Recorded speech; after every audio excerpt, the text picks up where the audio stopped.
Panglima Besar Jenderal Sudirman datang menemui Presiden Soekarno di Gedung Agung Yogyakarta tanggal 10 Juli 1949.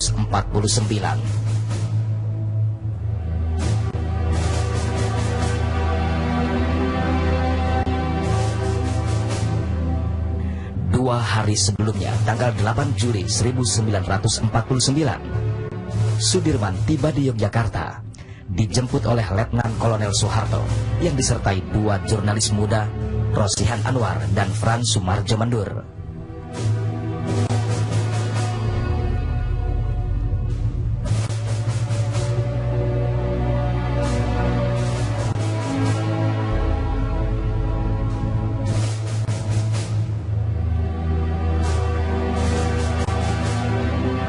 Bulan Jenderal Sudirman bersama dengan pasukannya menggelar perang gerilya di Jawa Tengah dan sebagian Jawa Timur.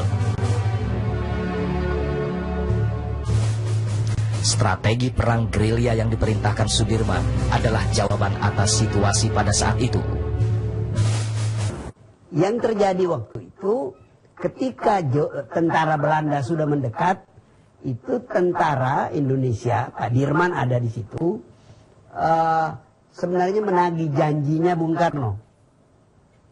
Bung Karno pernah berjanji, Bung Hatta juga, bahwa kalau Jogja diserang, mereka akan memimpin sendiri perang gerilya. Oke, masuk hutan perang gerilya. Jadi tentara-tentara ini menagih janji itu, menunggu pelaksanaan janji itu.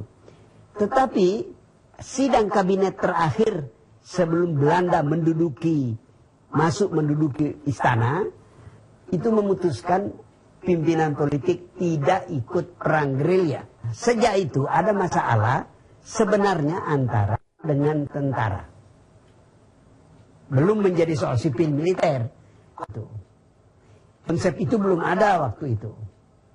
Juga karena tidak bisa dibedakan Bung Karno itu sipil atau militer atau dua-duanya. Karena Bung Karno itu memakai pakaian tentara, bintangnya 4, Pak Dirman bintangnya 3, gitu. Jadi, tapi ini juga bisa menjadi soal, karena Bung Karno berpakaian tentara, di mata tentara dia terikat sumpah. Tentara itu kan ketika dilantik, Pak Dirman dilantik jadi Panglima Besar, itu kan ada sumpah, tidak mengenal menyerah. Nah, Bung Karno dianggap melanggar sumpah itu. Dia menyerah. Dan banyak orang yang menyerah. Semua itu dianggap, bagi yang tentara, dianggap melanggar sumpah.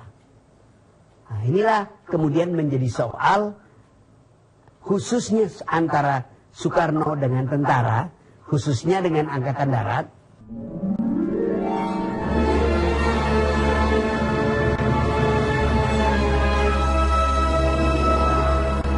20 Desember jam 5 sore, tentara Belanda masuk Istana Presiden. 2 hari para pemimpin Republik menjadi tahanan rumah, dan 2 hari kemudian mereka dibuang ke Sumatera dan Pulau Bangka.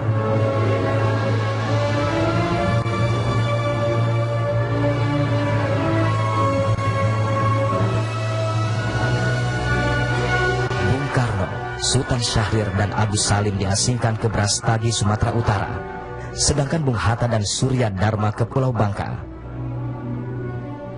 Muhammad Rum dan Ali Sastromijoyo menyusul pada 31 Desember. Sudirman menolak menyerah. Dia memerintahkan seluruh tentara lewat RRI untuk melaksanakan perang gerilya. Perintah siasat nomor 1.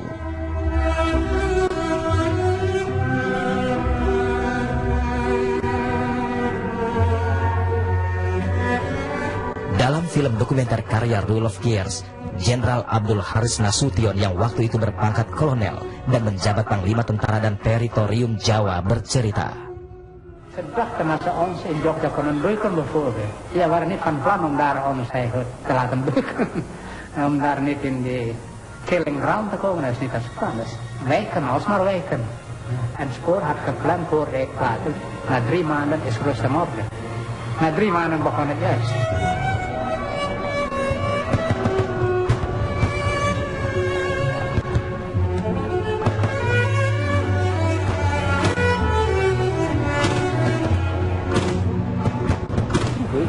Toen ze de zaak niet onder controle kunnen krijgen, toen moesten ze terreur gaan toepassen. Ja, dat komt nogal veel voor. En het is begrijpelijk, want ik maakte hetzelfde mee later met de TNI tijdens zijn eigen anti-activiteiten op verschillende eilanden. Je kan aanvoelen als militair dat je als wekenlang, maandenlang in een streek zit waar iedereen vijandig is, waar iedereen jou maar harceleert. Ik geloof dat je je ook niet kan beheersen soms. Maar juist aan de andere kant, terreur is het begin van de nederlaag. Want als een troep al terreur gaat uitoefenen, is zijn moreel niet meer hoog. En dan krijgt het volk helemaal aan de andere zijde. Wij hebben erop gerekend, dat staat ook in mijn instructies, ze zullen met terreur werken. Maar terreur zal aan onze kant goed werken. Want dan gaat het volk helemaal naar onze kant toe. Dulu itu Sudirman berumur 32 tahun, terhitung sangat muda untuk menjadi panglima.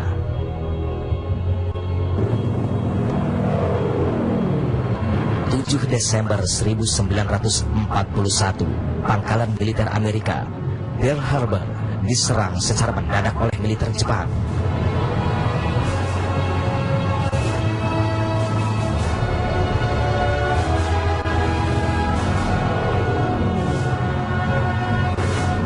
Perang Pasifik pun pecah yang kemudian berimbas ke tanah air.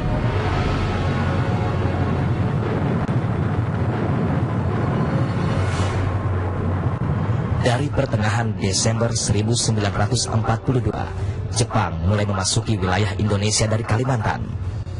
Baru pada Maret 1942 Jepang masuk ke tanah Jawa. Belanda pada waktu itu pada posisi yang lemah karena di Eropa pada waktu yang sama sedang berperang melawan Nazi Jerman. 9 Maret 1942, Belanda menyerah kepada Jepang. Keadaan tanah air langsung berbeda. Jepang begitu cepat menguasai seluruh sendi kehidupan, termasuk kehidupan anak muda.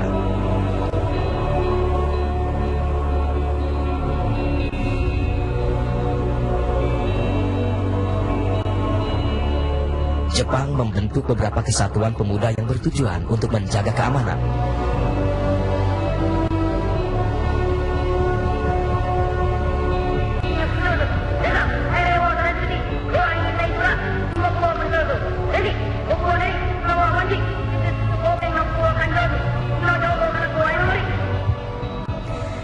Oktober 1943, pemerintah Jepang mengeluarkan Osamu Seirei nomor 44 tahun 1944 tentang pembentukan tentara sukarela untuk membela tanah air.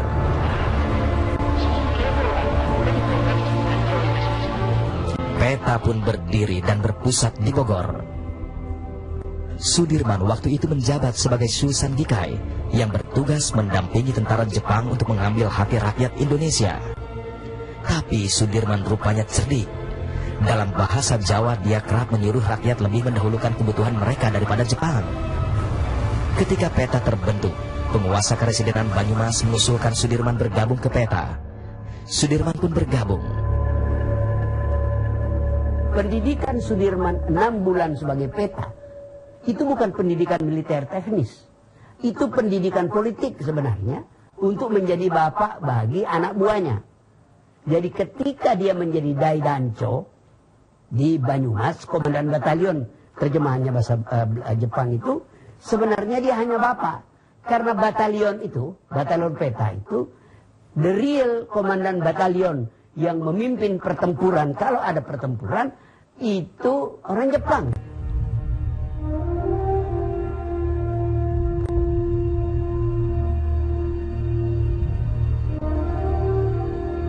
Seorang Daidancho biasanya direkrut dari tokoh masyarakat, seperti guru, tokoh agama, atau pamong desa. Sudirman memenuhi syarat-syarat tersebut. Sudirman adalah generasi kedua yang mendapat pelatihan di Bogor.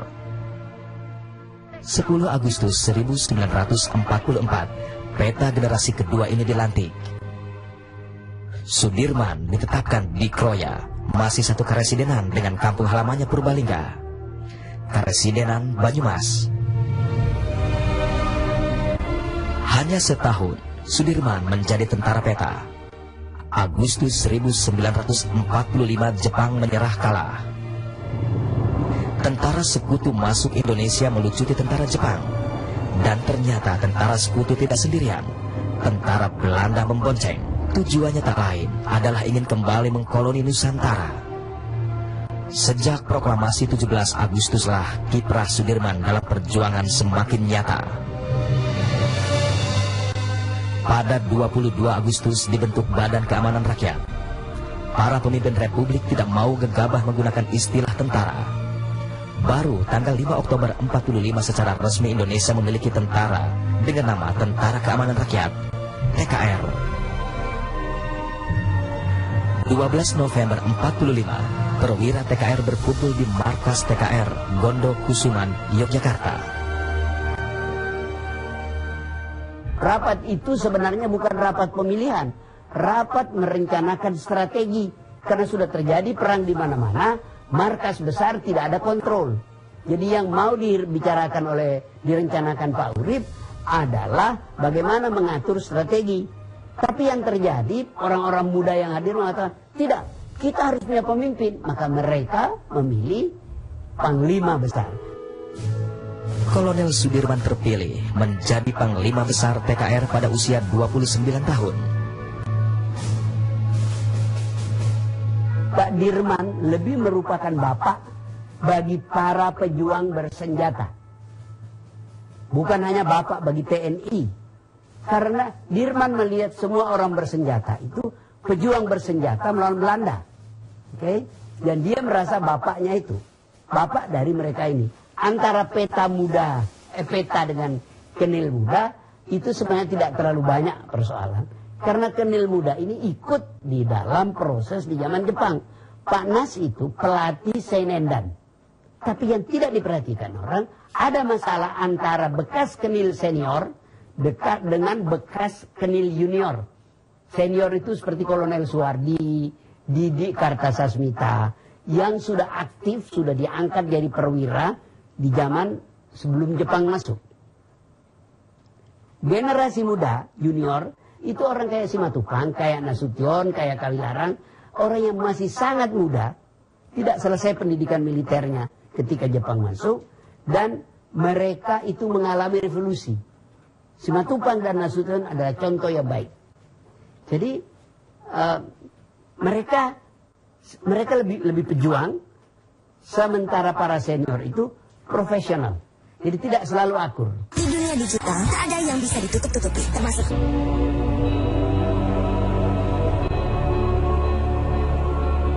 7 Januari 46 menjadi Tentara Keselamatan Rakyat. 26 Januari berubah lagi menjadi Tentara Rakyat Indonesia. Dan akhirnya menjadi TNI, Tentara Nasional Indonesia pada 3 Juni 46. Dan Pak Dirman hebat. Dia tetap menghargai orang tua yang jarak umurnya luar biasa, mengangkat Pak Urip menjadi kepala stafnya. Karena Pak Urip ini kan tentara benar secara teknis.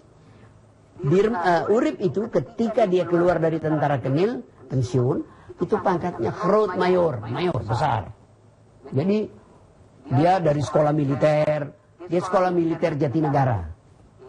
Waktu itu sekolah perwira di situ. Jadi dia tentara betul. Pak Dirman menghormati Pak Urip, dan Pak Urip sebagai professional soldier itu membantu Pak Dirman, atasan dia.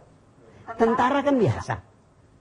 Pangkat kita boleh sama, tapi kedudukan Anda lebih tinggi. Dalam memimpin perang gerilya, Sudirman didukung kemampuan teknis anak buahnya. Otak perang gerilya itu di Jogja itu Nasution.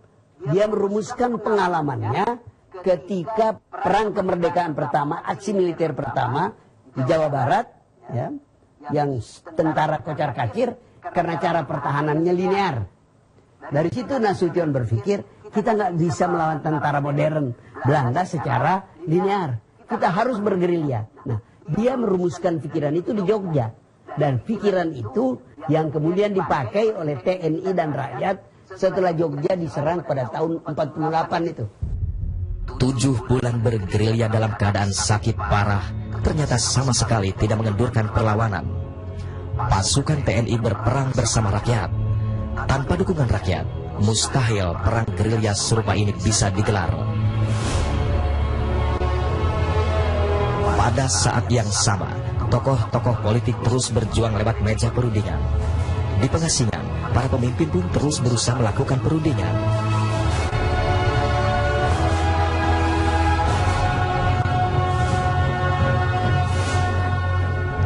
1 Maret 1949,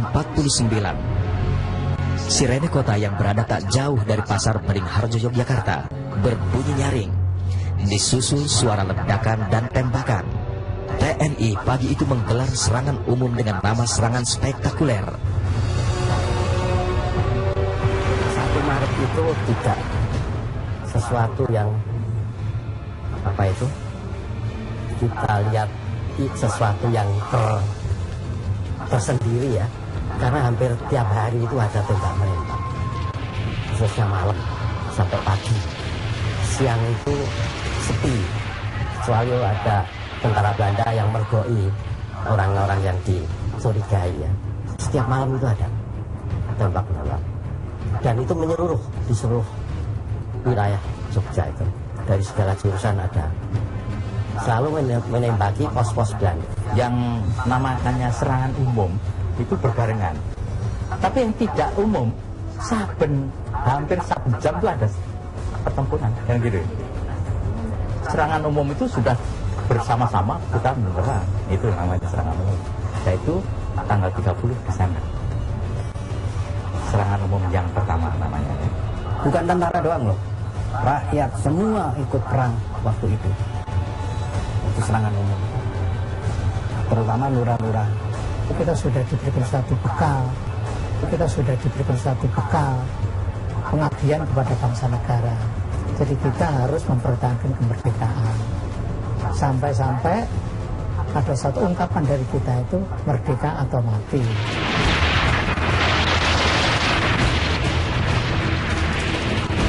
Begitu kita nyerang Belanda ini, kita nyerang itu dengan rakyat. Jadi rakyat tidak ikut. Begitu kita nyegat konvoi di daerah-daerah itu, konvoinya kita serang, rakyat sudah siap. Sebab Belanda akan membawakan bantuan, karena apa yang diserang nomor 1 kendaraan depan dan kendaraan belakang. Yang di tengah itu kita lemparin dengan segala-gala gonjok bikinan kita.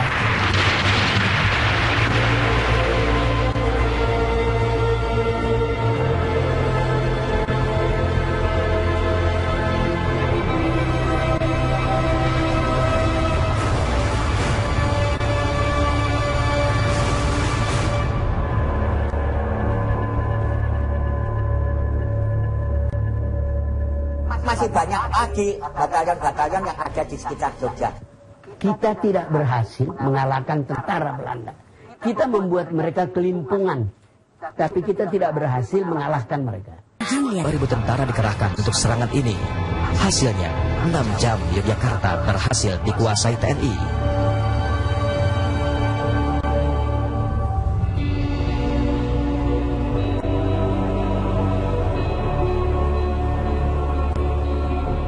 Sekitar jam 12 siang, bantuan pasukan Belanda tiba di Yogya. Tidak lewat Noguwo seperti yang diperkirakan tentara Indonesia, tetapi lewat utara, yaitu 2 batalion dari Magelang. 2 pasukan ini diberi julukan Anjing Nika dan Gajah Merah.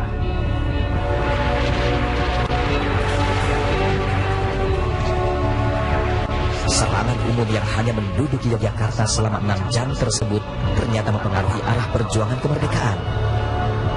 Setelah bisa menduduki Yogyakarta, segera pasukan TNI mengirim kabar lewat radio komunikasi di Klayen, Gunung Kidul. Maka berita TNI berhasil menguasai ibu kota tersebar hingga New Delhi. Keberhasilan ini menjadi bekal berharga untuk Republik dalam usaha-usaha perundingan. 6 Juli 1949, Bung Karno, Bung Hatta, dan semua pemimpin Republik kembali ke Yogyakarta. Letkol Soeharto bersama dengan wartawan Rosian Anwar dan pewarta foto Frans Mendur pergi ke Wonosari menjemput Panglima Besar Sudirman.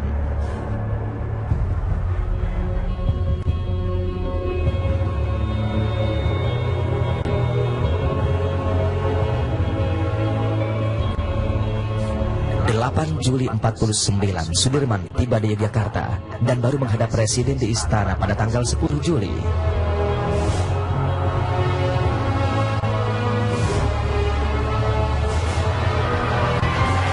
Toen zou generaal Sudirman uit de bergen komen naar Yogyakarta. Nou ja, ik was toen met generaal Soeharto. Die was de hoogste in rang. Hij was eigenlijk niet meer helemaal